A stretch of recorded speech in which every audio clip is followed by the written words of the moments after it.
Hello and welcome to this third tutorial video. I'm going to start off just by reviewing the first TMA, and I'd like to start by saying a few words about how to throw away marks. First way to throw away marks is to forget that you have a very tight word limit. I know there are some people who like to say what they're going to say it, and then conclude by reminding me what they've said. Tell you a secret.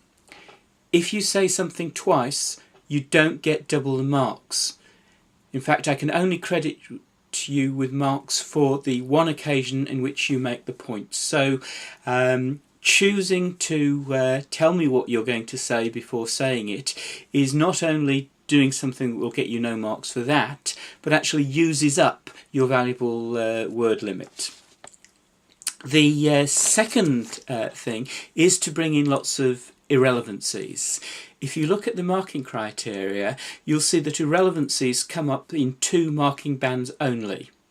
If there are some irrelevancies, the highest marking band will be the bare pass. If there are many irrelevancies, it's a fail. The final way of throwing away marks is where you have a problem question or a question which asks a very specific question and just generally talk about the subject. I mean, that partially comes under the questions of irrelevancies, but again it suggests that you don't fully understand the subject if all you're prepared to do is to talk about the subject in general matters, in general terms, rather than answering the specific question. So no long introductions, cut out irrelevancies and focus your answer on the question that's set. We're going to be looking at in the next few weeks constitutional law. So have a think about what constitutions are there for. We say that we don't have a constitution in the UK. Well, we do, but it's different from most other countries in that rather than being found in a single document, it's found in many different places, and we refer to this as unwritten. Why do we need constitutions? Lord Acton said in the 19th century that power tends to corrupt, absolute power corrupts absolutely. Focus on the first part of that saying. Power tends to corrupt. You need to have rules in place to make sure that those who have power, and power is something that people will kill for, literally, have a look at the news. You need to control it, and that's what constitutions and constitutional rules do.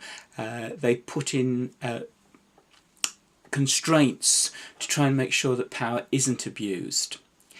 Look at the sources of constitution in other countries and in our country in particular.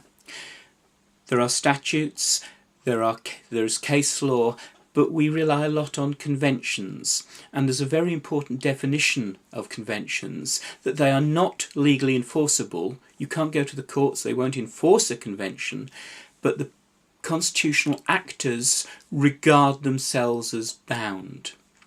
Important definition, and do make sure that you can use some examples. For example, the convention that the Queen always signs bills that have been passed by both Houses of Parliament. The convention that the Prime Minister is chosen as the person most likely to command a majority in the House of Commons, usually the leader of the winning party at an election. We'll be looking at the doctrine of parliamentary sovereignty, and Dicey is useful here because he talks about three aspects of parliamentary sovereignty. That the British Parliament, unlike many other legislatures, particularly the US Congress, can pass any law it wants. You won't see a decision, a law passed by the British Parliament being struck down as unconstitutional, because Parliament is sovereign.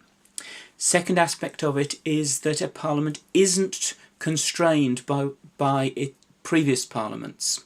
Most countries have entrenched provisions, special rules needed to change the constitution. Perhaps a referendum, perhaps a special majority in both houses of a legislature. in Britain, an ordinary Act of Parliament is sufficient to change the Constitution. And thirdly, no court can question what Parliament has done. Now, it's a useful framework. It's been affected by our membership of the European Union. It's impacted upon by the European Convention on Human Rights. But DICE is a very useful framework to start with. Then there is the doctrine of separation of powers. It's an ancient idea, I believe it goes back to the ancient Greeks, that you can analyse government into three roles: making laws, carrying out laws, and judging. And this doctrine of separation of powers says that you ought to have that done by different people, because where one person or a group of people does all of it, their tyranny follows. We have partial separation of powers in this country, and this again is an area where examples are important. On then to TMAO2. Two questions. The first on the doctrine of precedent. Now, I would expect you to be able to describe the doctrine, but you can go further and you'll get higher marks if you explain it, if you give examples to show how it works, but most of all, critical evaluation. You will see claims made about the advantages and the disadvantages of precedent. Well, have a look at those arguments. How believable do you find them? And the more you think about precedent, the more you will come to a view on the strengths and the weaknesses of those arguments, and that should be reflected in your answer. The second question is about the role of jury. Always a controversial subject. What your particular view is doesn't really matter. I'm not going to be saying, the right answer is jury are great and should stay, and it's not, juries are bad for the system. I'm actually looking for your arguments as you weigh up the various arguments that have been put. So I look forward to getting your TMA, and also to speaking to you again at the next tutorial key points video. Thank you.